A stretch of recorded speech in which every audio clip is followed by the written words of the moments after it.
اور یہ کلوز ڈور میٹنگ تھی. اس کلوز ڈور میٹنگ کے اوپر بہت سارے اعتراضات اٹھ رہے ہیں کہ بنیادی طور پر میسج کیا کمیونیکیٹ کیا گیا. میسج یہ کمیونیکیٹ کیا گیا ہے کہ چیف جسٹس آف پاکستان اور موجودہ اسٹیبلشمنٹ اسٹیٹس کو یہ حکومت ایک پیج کے اوپر ہے اور یہ ایک ہی سکے کے دو رخ ہیں.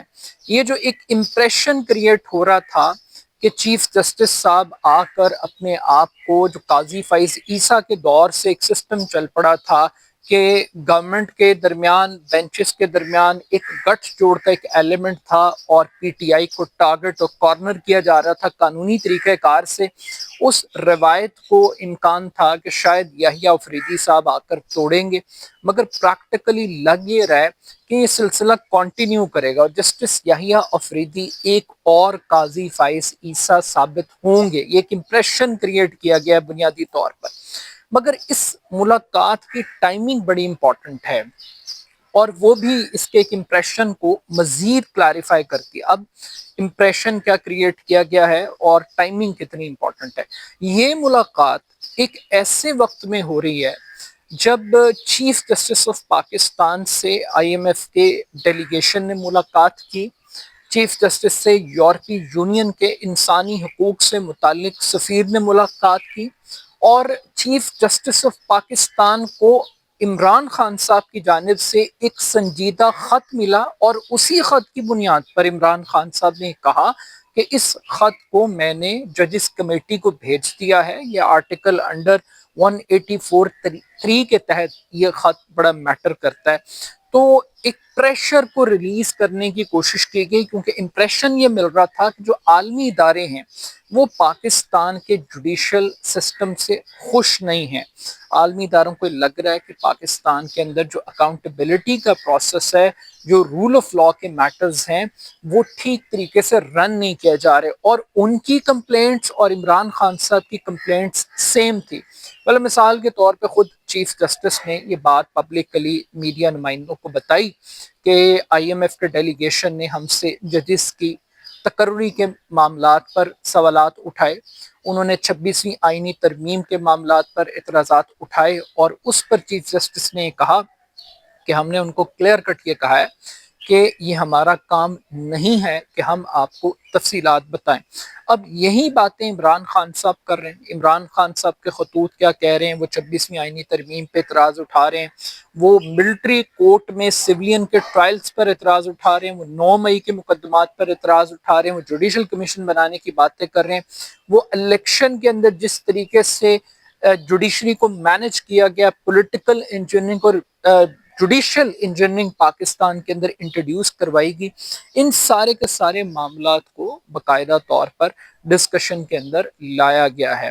تو اب ایک زمانہ تھا کہ جب پاکستان کے اندر اور دنیا کے عدالتی نظام کے اندر ایک بات کہی جاتی تھی کہ جج نہیں بولتے، ججوں کے فیصلے بولتے ہیں. مگر پاکستان میں ایک نئی روایت پڑ گئی ہے اور روایت یہ ہے کہ جج نہیں بولتے، ان کے خطوط بولتے ہیں. یہ ملاقات ایک ایسے ٹائم پر ہو رہی ہے جب سپریم کورٹ میں ایک کلیئر کٹ ڈویژن ہے. ہم خیال ججز لائے جا رہے ہیں، سپریم کورٹ میں ججز کی تعداد کو بڑھا کر جو بیلنس آف پاور تھا اس کو چینج کرنے کی کوشش کی جا رہی ہے. جتنے آزاد خیال ججز تھے، سینئر موسٹ ججز تھے، جو اینٹی اسٹیبلشمنٹ کنسیڈر ہوتے ہیں اپنے فیصلوں کی وجہ سے، ان تمام تر ججز کو کھڈے لائن لگایا جا رہا ہے، ان کو کارنر کیا جا رہا ہے.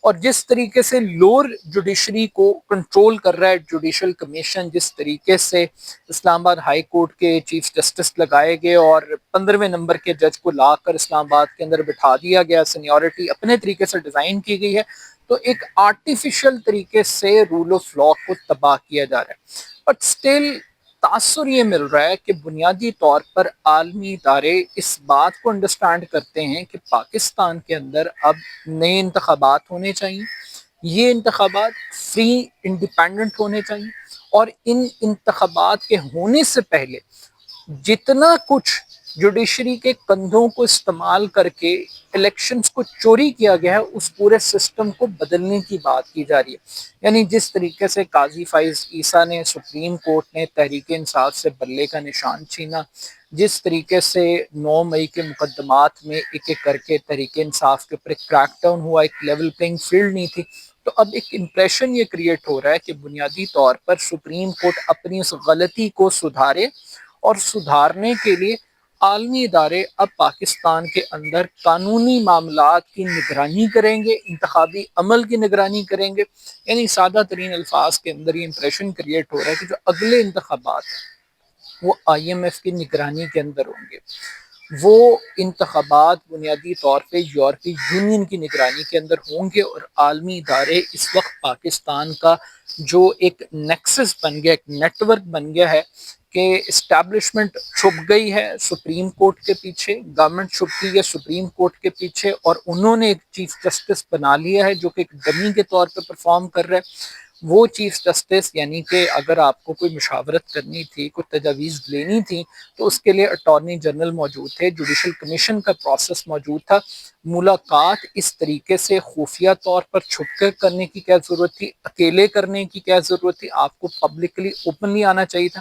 تو آئی تھنک کہ کچھ لوگ یہ بھی کہہ رہے ہیں کہ اس ملاقات کے ذریعے پرائم منسٹر نے یہ گیج کرنے کی کوشش کی ہے کہ عالمی ادارے سپریم کورٹ آف پاکستان سے کیا چاہتے ہیں۔ آلدو کہ ایک تنقید یہ ضرور ہو رہی ہے کہ پاکستان کی جوڈیشری کو آئی ایم ایف کے تابع کر دیا گیا، آئی ایم ایف کو جواب دہ بنا دیا گیا۔ یہ پاکستان کے معاشی معاملات کے بعد قانونی اور سیاسی معاملات کے اندر براہ راست ایک مداخلت ہے، مگر اس مداخلت کی وجوہات کیا ہیں، اس مداخلت کا جواز کس نے فراہم کیا ہے، یہ ایک علیحدہ ڈبیٹ ہے۔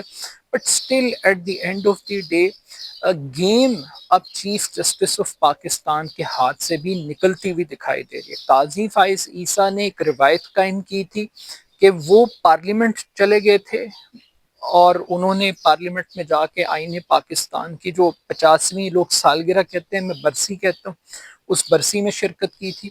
اور آج ہم دیکھ رہے ہیں کہ prime minister of Pakistan chief justice صاحب سے آ کے ملاقاتیں کر رہے ہیں۔ عمران خان کے خط تو بڑے چبھ رہے ہیں اپوزیشن جماعتوں کو۔ عمران خان کے خط، اپوزیشن جماعت سے مراد یہ ہے کہ جو ان کی اپوزیشن یعنی کہ جو گورنمنٹ ہے، ان کو عمران خان صاحب کے خطوط میں این آر او کی فریاد تو دکھائی دے رہی ہے، لیکن پرائم منسٹر کو خط لکھنے کی ضرورت کیوں پیش آ رہی ہے؟ پرائم منسٹر کس چیز کا N R O chief justice سے مانگ رہے؟ پرائم منسٹر کو کس چیز کا خوف لاحق ہے کہ ان کو بھاگ بھاگ کر جانا پڑ رہا ہے چیف جسٹس صاحب سے ملاقات کے لیے؟ But still at the end of the day یہ جو نیکسز اور نیٹ ورک بن گیا ہے اسٹیبلشمنٹ کا کہ وہ سپریم کورٹ کے کنوں سے اپوزیشن کو دیوار پہ لگائیں گے اور ان تمام مقدمات کو اپنے مطابق ہینڈل کریں گے جو اسٹیبلشمنٹ کے لیے اور باقی اداروں کے لیے مشکلات پیدا کر سکتے ہیں۔ اسٹل دیکھتے ہیں کہ کیا ہوگا، لیکن لگ یہی رہا ہے کہ چیف جسٹس آف پاکستان کے بھی اب ہاتھ کھڑے ہیں۔ یہ حکومت کی الٹی گنتی شروع ہونے کا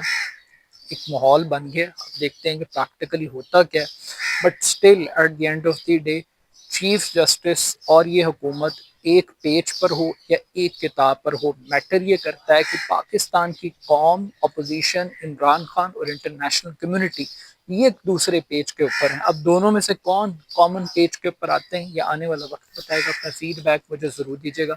میرے YouTube channel A R Khan official کو ضرور سبسکرائب کیجیے گا۔ بہت شکریہ، اللہ حافظ۔